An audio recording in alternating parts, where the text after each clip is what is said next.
Hi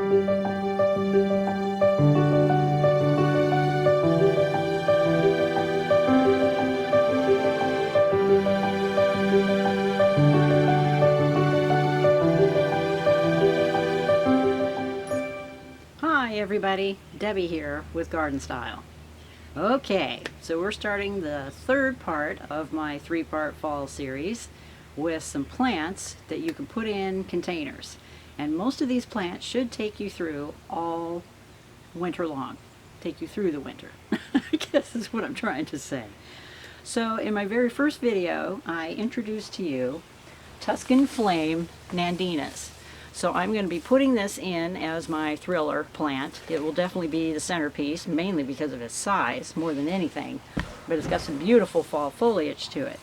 And then what I'm going to combine with it is Carex Evercolor, and this one just happens to be Everillo. And you can see how beautiful lime green this is. And this will get you away from having to put in some sort of a trailer, because I like to put this near the edge of the pot, and that way it's drooping well over the pot to kind of soften the edges a little bit. But what a beautiful texture to throw in for fall. And this is an evergreen grass, at least here in Zone 8. And what can I tell you about it? Some little details here. This guy will get about 13 to 24 inches high.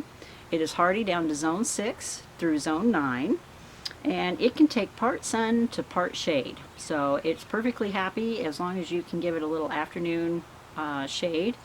But it can take some sun, usually morning sun, and it'll keep this brilliant green color all winter long. This is considered an evergreen up here in Zone 8. So what a fantastic texture to combine with the Nandinas. And then the next one I'm going to show to you. This is a little different right here. And yes, he looks like a small shrub, and yes, he can be a small shrub. And this is called Coprosma, and this particular color is called Evening Glow.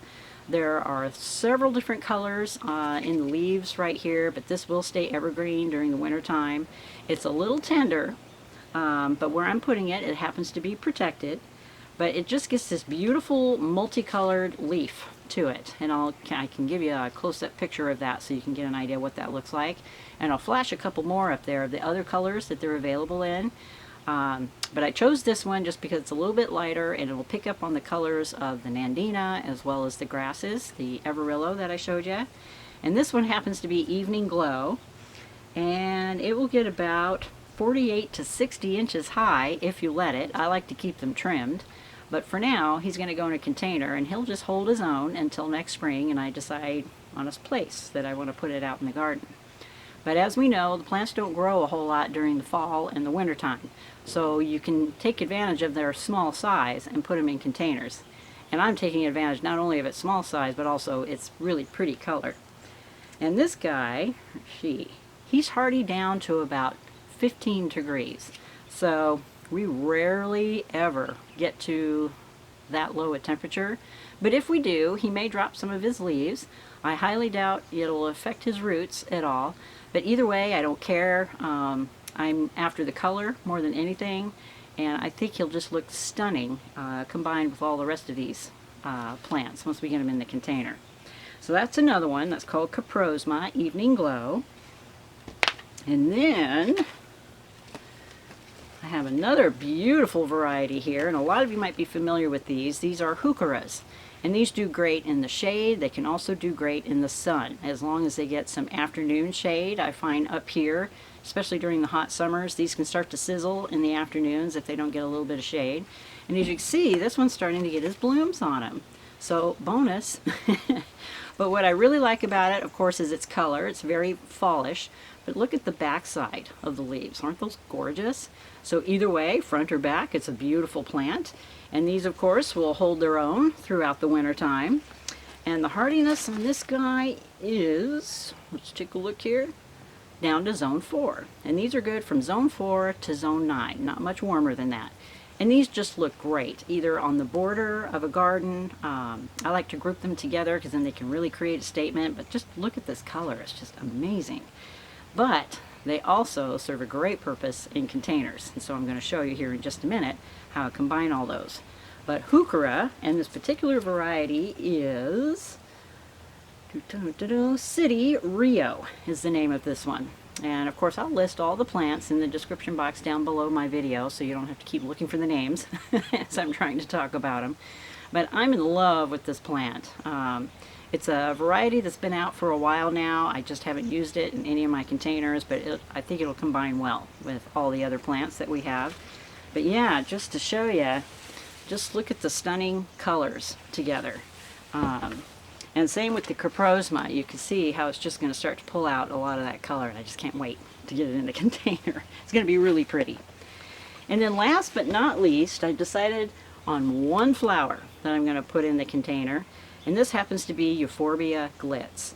Now most people think of this plant as something as a spring annual, but why not use them in the fall? They're available now, and I just love its lacy texture, and it'll add just a little bit of a bloom to the container to keep it interesting.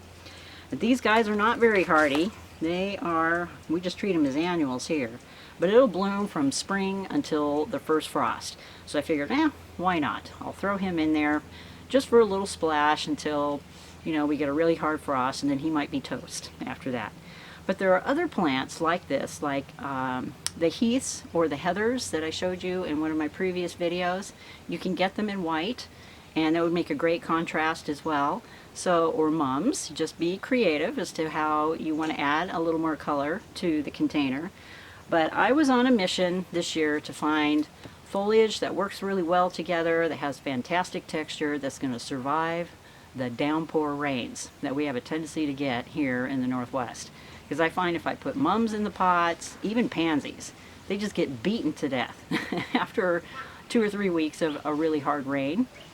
Whereas the plants that I just showed you here will hold up really well under that. So, just had the neighbor chasing their dogs down the street, that's all.